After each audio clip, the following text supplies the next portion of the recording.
And I think we're live. Hello, everybody, and welcome to the show. We are here live on YouTube. I'm calling it the live brief, and I appreciate you tuning in here on YouTube.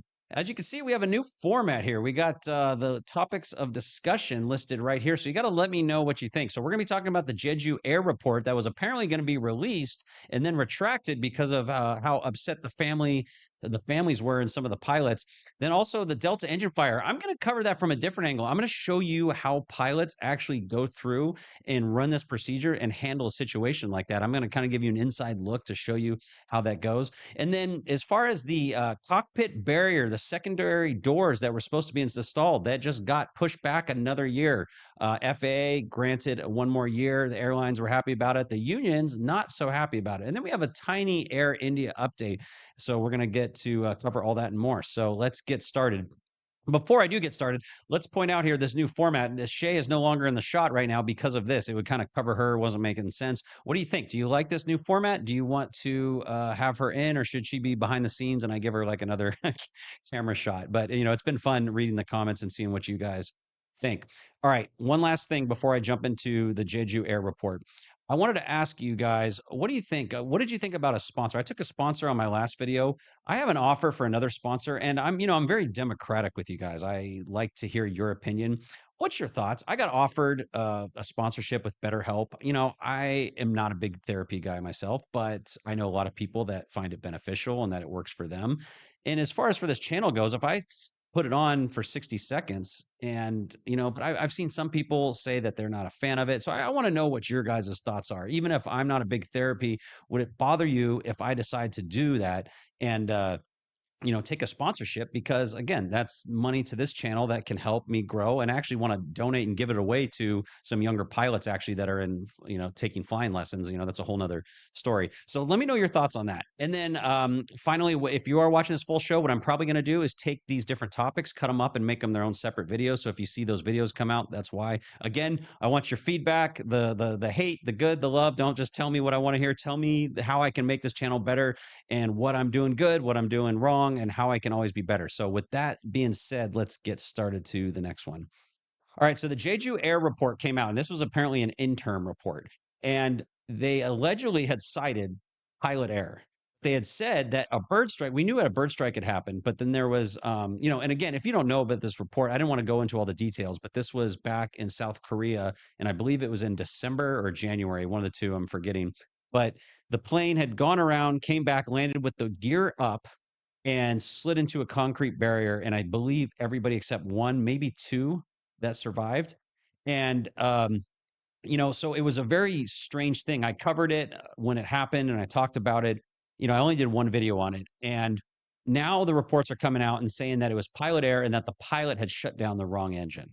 And when you look at some of the things going on in this report, so again, the report didn't get released. This was allegedly what the family and the pilot unions had seen, and then they decided they had a whole press conference ready, and then they canceled it. And here's what I found. My takeaway from this is that they said there was an engine damage. There was one out from a bird strike. They also said the other engine had damage, but the pilot shut the wrong one down. Well, here's my thing. I was talking to Shay about this. Well, do you know how much? They said there was still some power in one of the engines. Well, how much? 10% of a power of one engine is not going to be enough to keep you in the air. So did they have to glide it and coast around? Is that shut down? Was it 30%? Was it basically barely damaged and it was 99% working? Like, these are answers we need to know. But what's interesting to me, and I've gotten, this is what I love about YouTube. I've gotten questions from you guys. I've gotten emails from people in South Korea that are apparently pilots that are there, and they're sending me saying they have grave concerns about this report, in that it basically just shifts the blame all to the pilots, and the families and the unions are all pushing back. So as I said, the press conference was canceled after the protest, and the pilots union is saying there's no technical justification of this. Real quick, let's just watch the clip. So let's go ahead and play that clip real quick of the plane that Jeju Air landed, and let's stop it before it actually, before it hits the wall. Video shows the moment the Jeju Airlines passenger jet touched down in Muon, South Korea, the belly of the jet skidding on the tarmac before it slams into a concrete wall. So yeah, it's hard to watch, but so what the pilots union is saying there's no technical justification to blame the pilots. And here's what I will say, and I've kind of alluded to this before, so I apologize if you're hearing this again. But, I said this, I think, with Captain Steve. It is well known in the industry that the pilot error is like the first thing they look for because everybody's always trying to, here's the truth of the thing. I should back up a little bit. When an accident happens, they call it the Swiss cheese model. Everything lines up and all these holes line up and something makes it through. There's supposed to be these barriers to stop an accident.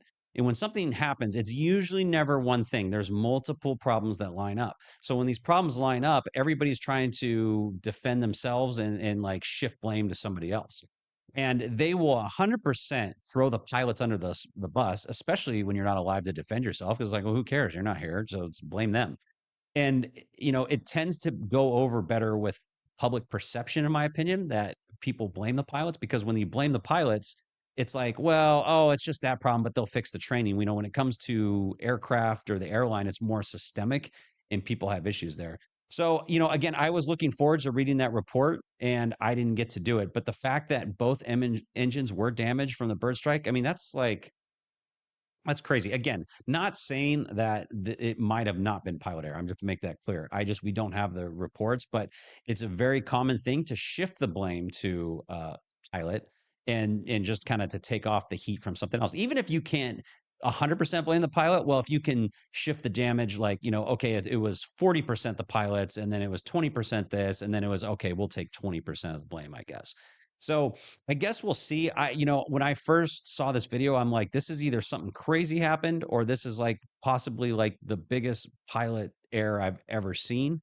And again, we still don't have answers. So now apparently the new update is we're going to hear back in another 6 months or so. So let's slide on to the next one.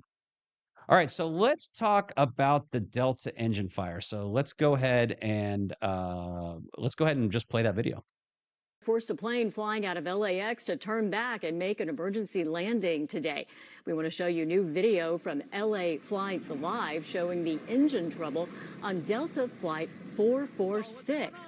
Just after takeoff, around 2 p.m., a fire broke out on the left engine of this Boeing plane that was headed to Atlanta. Okay, so pretty crazy to see flames coming out the engine, and I know that's not an experience people want to see or know, but you know what? Here's the craziest part: is we train for it. So I don't have Delta's manuals. I probably could have got them, but I'm not even going to pull out my own manuals. I'm just going to Google to cover my bases and make sure I'm not giving away any information that I wasn't supposed to. But I want to talk you through how pilots will handle this because this is kind of like common thing that I see people go, well, can the plane fly with one engine? Absolutely. I realized this when I started making TikToks is that the plane can absolutely fly just fine on one engine.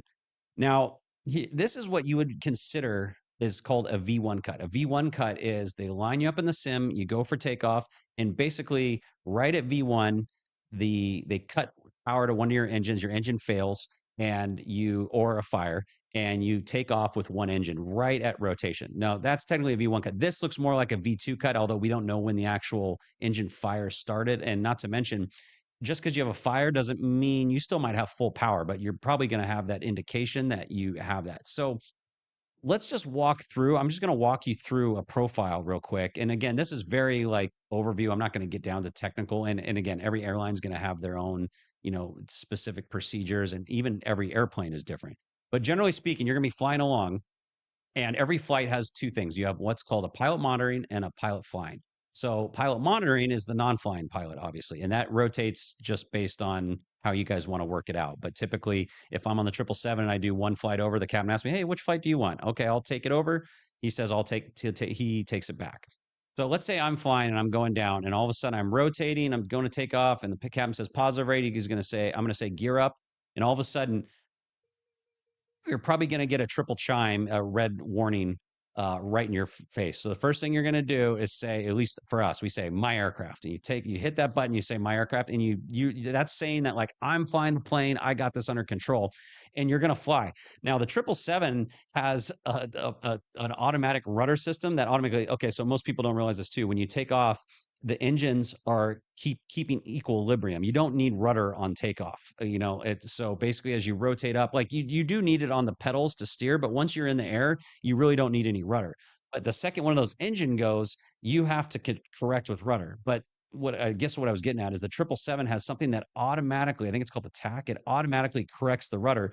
I don't know if the 76 has that. I think that's the only 777. But either way, we would say on the CRJ, step on the rudder pedal. You want to maintain the center line. You're going to fly out and continue on a runway heading. So the first thing is to fly. So we always say aviate, navigate, and communicate. So the first thing is aviate. Make sure that plane stays upright and you're flying the proper center line and you're going. So you're going to look over. And so then the pilot monitoring is now going to start some procedures. And here's where I was going to point out the difference is on an engine. Let's just say the engine flames out. We would actually typically fly the plane and we don't touch anything till we clean up the plane or at least get through 1,000 feet and then make a call. With an engine fire, we are actually going to, we are allowed to start fighting the fire once we're at 400 feet. So at that point, let's go ahead and pull up this checklist here for a second. So again, this is a 737, but it's going to be about the same. So this is, or it's going to be close, but you're going to get the difference. So pilot monitoring is going to pull up this with the QRH quick reference handbook, and they're going to say, all right, right, or in this case, left, engine fire, QRH, and they're going to read it. And then they're going to say, auto throttle, disengage. All right, so thrust lever, left, confirm, close. So they're going to say, or what's weird is this says close and we would say idle. So again, this is just maybe different. We'd say idle. So you'd reach over, you confirm you have the right engine, you pull it to idle. Then you say left thrust lever start, confirm, cut off, confirm. The other guy goes confirm, cut off. Engine fire switch, confirm, pull. You pull it and you're going to unlock it. And so all these steps and different processes have things to fight the fire. So I guess what I'm getting at is that in a situation like this, we're going to absolutely fight the fire quicker than we would handle just like a normal engine failure in that sense. So you're going to fly, you're going to clean up, you're going to go around, and basically now you're just going to get yourself prepped to go back around. And at this point, it's going to be captain's discretion. If he wants to fly, most likely he would let the first officer fly and he would start doing the process. We call it 2 in, 2 out. You make 2 phone calls in, 1 to PA to the passengers, 1 to the flight attendants, 2 out, company and ATC. You let them know. And you'd follow through this whole, a non-routine landing. There's all these different things depending on how severe it is. Now, this is how we train to do it, right? But you're going to simulate other outcomes. You can simulate that, like, okay, we got the fire shut down. Are you going to continue on? Of course not. You're going to come back and land. But let's say the fire is staying on and not going out. Let's just say for whatever reason, the fire is not extinguishing. Well, then you're going to start talking with ATC. You're going to be trying to get back quicker. And you're also going to be having fire trucks. You'd have fire trucks ready no matter what, but their fire trucks ready to swarm you and put that out the second, you come to a stop on the runway. And you're thinking ahead, and that's what being a pilot is all about, is thinking ahead and wondering, okay, if this happens every time I take off. I'm expecting an engine failure, and then when it doesn't happen, I'm like, okay, cool. And that way you're not surprised by anything. And so anyways, I just thought that was a little cool insight. Hope you guys like seeing a little bit of an insight. Let me know if you want to hear anything else about that. All right, let's talk about the secondary, the cockpit barrier delay. If you're unfamiliar, they made a law, I believe it was in 2023, where they're making a secondary door on all new aircraft, and it looks like this little wired gate at like a baseball game, and it comes out, and so anytime the cockpit door is open, it like is a secondary barrier, because right now, as I'm sure you can tell, it is just basically flight attendants in a cart, and they come to block the aisle and they block it and make sure they're not there. They were just granted a 1-year extension. If we have a picture of that, let's pull it up. But the unions are not happy. They've been saying this. I don't have the quote up right now on the screen, but they were saying something about that since 9/11, there's been 42 attempted hijackings. I'm not doubting that. I'd like to know a little more information about that. Was that like somebody that took a weed brownie and they were knocking on the cockpit door? Is that what you're considering? But again, I think it's good to have this there and these measures, to have these measures here to, because I've always thought it's kind of weird, that the cockpit door is just open and somebody can just kind of charge in there. You can have these procedures, but this is like a sure way to prevent. But, I don't know, maybe it's just me, but I'm like, Is there ever going to be a situation where it's like Titanic, where Jack and Rose are like on the other side of the key and they can't, they can't get out? Most people don't realize this, but almost every aircraft, it has windows that open, and even on the CRJ where the windows don't open, you have an overhead escape hatch. So we have ways out, which is nice. So obviously, I'm in favor of this, and I think it would be a great thing to have. But as I said, I can see both sides. I can see why the airline is wanting to. They need more time, and it's they're already dealing with aircraft delays and problems and things like that. So just keeping you in the news and the loop. Let me know what your thoughts about that. Is that if you're a pilot, do you think is that this necessary? Is it also, as a passenger, how does that make you feel? I'd be curious to know. All right, last thing, the Air India update. So again, they don't have confirmed sources, but this article is saying that they've looked at the fuel switches, and they're saying there was no issues found.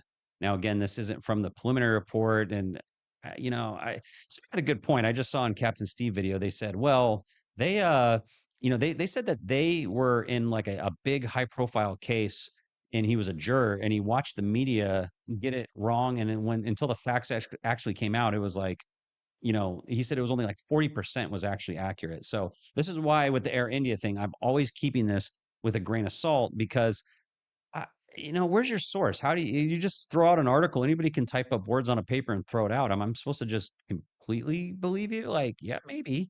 But again, if that is indeed the case, and we find out that, hey, there was zero issues with the Boeing fuel switches, then now we're definitely more along the lines of it was either accidental or intentional, which we don't know yet. But it's one of those things that we're gonna watch and see what comes out. But again, I always want to be a lot more cautious and careful before we actually jump to any conclusions.